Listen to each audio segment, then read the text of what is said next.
Nag-iisip ka ba o naghahanap ka ba ng patok na negosyo ngayong tag-ulan? Kasi syempre, napakahirap magnegosyo kapag maulan. Dahil yung customers natin ay hindi naman basta-basta pupunta sa atin or minsan mag-i-stay na lang yan sa bahay. Wala tayong masyadong buyers or wala tayong masyadong customers. So kapag maulan, dapat meron pa rin tayong negosyo na papatok.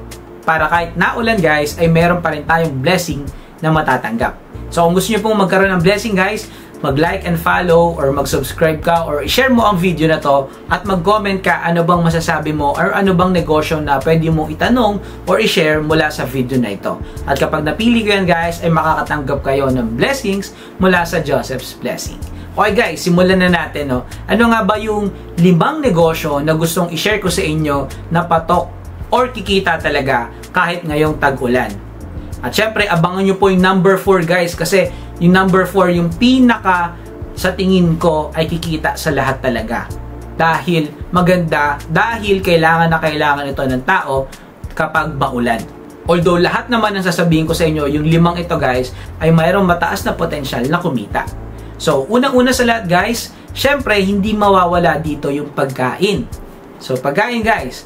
Ano ba yung masasarap na pagkain guys kapag maulan? Syempre ito yung mainit, yung may mga sabaw katulad ng champurado, lugaw, sopas, sinigang, bulalo, bilo-bilo, at marami pang iba. So halimbawa sa umaga, magbenta ka ng sopas, 'di ba? Lugaw, champurado, pang-almusal.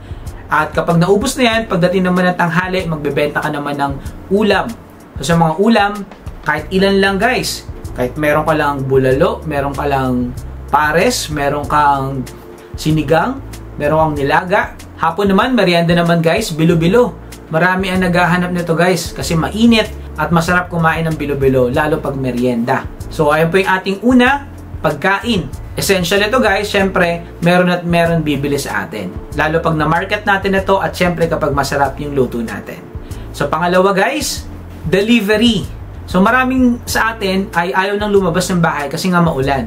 Pero kung may delivery service tayo guys, yung iba ayaw nilang gumamit ng mga application kasi namamahalan sila. Pero kung may delivery service ka guys na negosyo, alam na mga kapitbahay mo, may nakakilala sa'yo at may nagtitiwala sa'yo, pwede kang mag-deliver ng pagkain, pwede kang mag-pick up ng pagkain, pwede kang kumuha ng mga paninda nila at i-deliver, diba? Or yung mga may negosyo guys, kukunin ka nila as delivery man. So kahit may bike ka or motor ka or kahit ano pang pang-deliver mo ay pwedeng-pwede yan. Kasi nga, nahihirapan sila magpa-deliver dahil naulan. Sa ating pangatlo naman guys, napakaganda nito. Ito yung cleaning and repair service. So syempre, after ng ulan or even during ng ulan guys, nagkakaroon ng baha dun sa mga lugar na bahain. Syempre, papasok yung tubig sa bahay nila, madudumihan yung bahay nila. So, kailangan nila ng tulong, lalo kung ilan lang sila sa bahay nila. Kailangan nila ng cleaning service. So, konti lang ang bibili mo dyan. Mop, walis, ting-ting, mga chemicals, basahan. Meron ka na agad cleaning service na negosyo. At syempre, hindi nawawala din yung repair dapat. Dapat marunong ka, maganda, samahan mo rin yan ng pagre-repair. Halimbawa, dahil sa ulan, nalaman nila na may butas yung bubong nila, ikaw na rin ang magre-repair. Magre-repair ka din ng mga nasirang gamit dahil nabasa. Electrical, maganda marunong ka rin.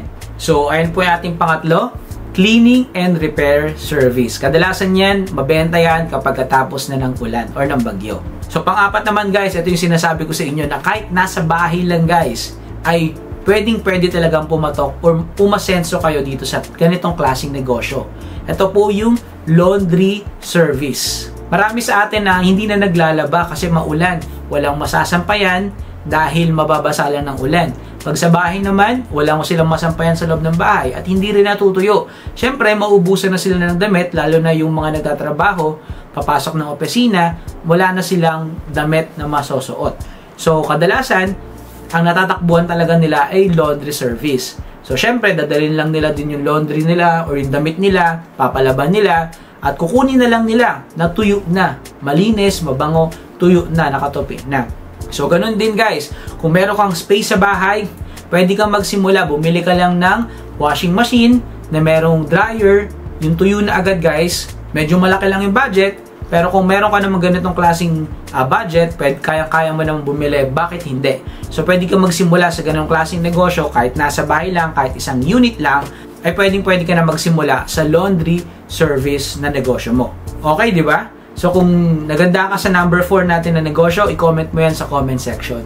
At sa pang number 5 naman natin, okay na okay din itong negosyo na to guys. At ito ay pagbebenta ng mga gamit kapag umuulan. Payong, kapote, at bota.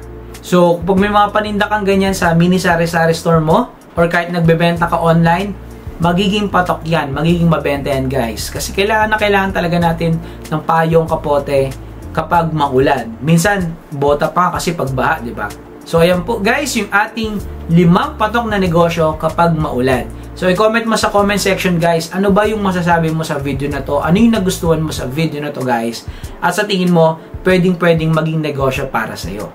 So, kung meron ka pang idea na negosyo, i-comment mo rin yan sa comment section. At kapag nagustuhan ko ang inyong mga comments, ay mamimigay tayo ng blessings mula sa Joseph's Blessing. So, yun lamang guys. Don't forget to like, share, comment, and subscribe. And click the notification bell po with all para lagi updated sa ating mga videos. Mag-like and follow din po kayo sa ating Facebook page na Joseph's Blessing. So, yun lamang guys. At God bless. Appeal.